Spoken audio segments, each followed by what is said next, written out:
সুপ্রিয় ফেসবুক বন্ধুরা, আজকের এই ভিডিওতে আপনাদের সবাইকে স্বাগতম। আজকে আমি নীলফামারী জেলার ডোমার উপজেলা সম্পর্কে একটু আলোচনা করব।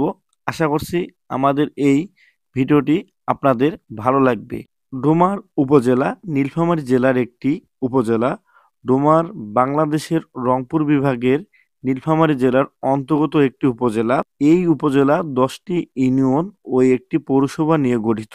এটি রংপুর বিভাগের আওতাধীন নীলফামারী জেলার 6টি উপজেলার একটি এবং জেলার সীমান্তবর্তী 2টি উপজেলার একটি।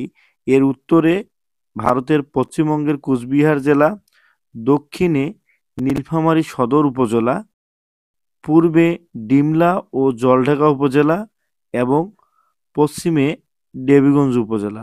প্রিয় ফেসবুক বন্ধুরা, আজকে ডোমার উপজেলা সম্পর্কে এটুকুই জানানো হলো।